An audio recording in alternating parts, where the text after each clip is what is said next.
Sisi harap kalian semua sehat ya. Nah anak-anak, hari ini kita akan belajar tentang Ester, perempuan pemberani. Nah, ada yang tahu nggak Ester itu siapa? Kalau belum tahu, mari kita simak dan kita belajar bersama. Nah anak-anak, sebelum memulai pembelajaran hari ini, marilah kita berdoa terlebih dahulu. Dalam nama Bapa dan Putra dan Roh Kudus, amin. Allah Bapa yang Maha Pengasih, di antara kami masih banyak orang-orang yang miskin, orang-orang yang menderita dan tidak berdaya. Ajarilah kami untuk mau peduli dan mengasihi mereka, agar kami dapat menjadi saudara bagi semua orang. Demi Yesus Kristus, Tuhan dan Pengantara kami, amin. Dalam nama Bapa dan Putra dan Roh Kudus, amin. Baiklah anak-anak, tujuan pembelajaran kita hari ini adalah peserta didik dapat 1.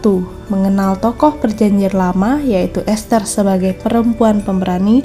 2. Menjelaskan keberanian tokoh-tokoh perempuan dalam membela kebenaran. 3. Menyebutkan tokoh-tokoh perempuan yang memperjuangkan kesejahteraan bersama. Nah anak-anak, apa yang dapat kita pelajari dari tokoh Ester ini? Anak-anak, sikap peduli dan tanggap terhadap keprihatinan sesama semakin menipis. Manusia zaman sekarang cenderung memperjuangkan kepentingan dirinya sendiri, keluarga atau kelompoknya masing-masing. Permasalahan yang lebih berat dihadapi oleh mereka yang miskin, menderita, dan tidak berdaya. Mereka tidak memiliki sesuatu apapun yang dapat mereka andalkan. Situasi semacam ini terjadi juga di negara kita Indonesia. Orang-orang kecil seperti anak-anak gelandangan, buruh kecil, dan kaum miskin nyaris tidak mendapat perhatian dari penguasa. Kepedulian, perhatian, dan sikap setia kawan tidak lagi menjadi semangat dalam memperjuangkan kesejahteraan bersama. Akibatnya, terjadi kesenjangan yang semakin luas pada berbagai segi kehidupan, misalnya kesenjangan ekonomi dan juga pendidikan. Tapi di sisi lain mendapatkan sekolah dengan mudah. Anak-anak, kalau kita belajar dari pejuang wanita, siapa sih yang dapat kita contoh? Nah, kalau dari gambar ini pasti anak-anak sudah kenal ya siapa tokoh ini. Nah, yang pertama ada R.A. Kartini, yang kedua Cut Nyadin, terus yang ketiga ada Dewi Sartika. Selain tokoh laki-laki, terdapat banyak tokoh perempuan yang berjuang menegakkan nilai-nilai kebenaran dan kemanusiaan.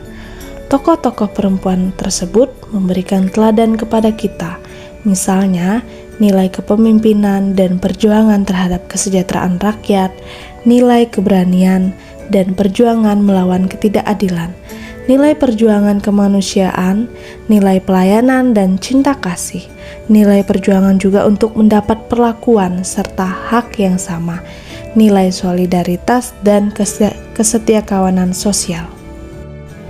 Dan ada tokoh yang lain. Nah, ini gambar siapa? Ada yang tahu? Ya, ini adalah gambar Bunda Teresa. Selama lebih dari 45 tahun, Bunda Teresa ini melayani orang miskin, sakit, yatim piatu, dan bahkan orang-orang yang sekarat telah dilayani oleh Bunda Teresa. Setelah Bunda Teresa wafat oleh Paus Yohanes Paulus II, ia diberi gelar Beata Teresia dari Kalkuta. Nah, kita sebagai anak-anak Allah, apa yang bisa kita lakukan? Kita adalah anak-anak Allah yang seharusnya memiliki kepedulian dan setia kawan satu terhadap yang lain. Sebagaimana melalui Yesus Kristus, Allah peduli kepada kita agar menjadi jembatan yang mampu mengantarkan semua anggota masyarakat pada kesejahteraan. Di dalam kitab suci ada salah satu perempuan pemberani yang bernama Ester. Dalam perjanjian lama, tokoh perempuan Israel yang peduli terhadap kesejahteraan dan memperjuangkan bangsanya adalah si Ester. Kecantikan dan kesederhanaan Ester menimbulkan kasih sayang Raja Ahasveros dan semua orang yang melihat dia. Nah anak-anak, silakan anak-anak menyaksikan video berikut ini tentang Ester, wanita yang pemberani.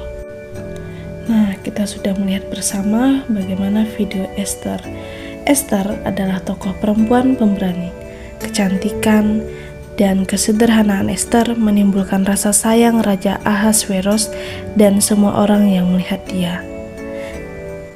Di dalam kitab suci, Ester dikasihi Baginda lebih daripada semua perempuan lain, dan ia beroleh sayang dan kasih dari Baginda lebih dari semua anak dara lain, sehingga Baginda mengenakan mahkota kerajaan ke atas kepalanya dan mengangkat dia menjadi ratu ganti Wasti. Ester memiliki anugerah kecantikan dan kesederhanaan. Kecantikan merupakan anugerah Tuhan. Dengan kecantikan, wajah dan keelokan hatinya, ia berperan sebagai perempuan yang berani memperjuangkan kebenaran demi keselamatan bangsanya. Nah, anak-anak yang terkasih, menurut kalian kira-kira sudah melihat videonya tadi, apa sikap yang dapat kita contoh dari Ester? Ya, benar. Sikap yang dapat kita contoh dari Ester adalah Ester yang pertama, dia adalah wanita yang sederhana, dan dia juga memiliki kecantikan fisik dan juga hatinya. Lalu dia juga orang yang berani, lalu serta mempunyai sikap yang sangat peduli. Ester sebenarnya bisa hidup bahagia di dalam istana raja dan memiliki apa saja yang ia minta, tetapi karena ia peduli terhadap penderitaan bangsanya, Ester sangat rela mempertaruhkan hidupnya demi keselamatan bangsanya. Nah, anak-anak, untuk mendalami pesan kitab suci ini, Ibu minta kalian mengerjakan pertanyaan-pertanyaan berikut ini. Nah, untuk selanjutnya, Ibu akan memberikan tugas kelompok. Silakan membuat kelompok yang beranggotakan 3-6 orang. Lalu tugas kelompoknya adalah membuat lagu sederhana. Nah, sebelum masuk ke dalam kelompok yang sudah dibentuk, Ibu akan memberikan contoh lagu tentang Ester. Nah, anak-anak, terima kasih kalian sudah mengumpulkan dan bekerja sama dengan kelompok dengan baik hingga hasilnya sangat luar biasa. Nah, sebelum kita menutup pelajaran hari ini, marilah kita bersatu di dalam doa. Dalam nama Bapa dan Putra dan Roh Kudus, amin. Ya Yesus yang penuh cinta, terima kasih atas pelajaran hari ini. Sebagaimana Engkau telah menunjukkan sikap peduli kepada orang-orang sakit dan menderita, ajarilah kami memiliki kepedulian terhadap orang lain serta lingkungan sebagai wujud kasih kami kepadamu dan kepada sesama. Sebab Engkaulah Tuhan dan pengantara kami. Amin. Dalam nama Bapa dan Putra dan Roh Kudus. Amin.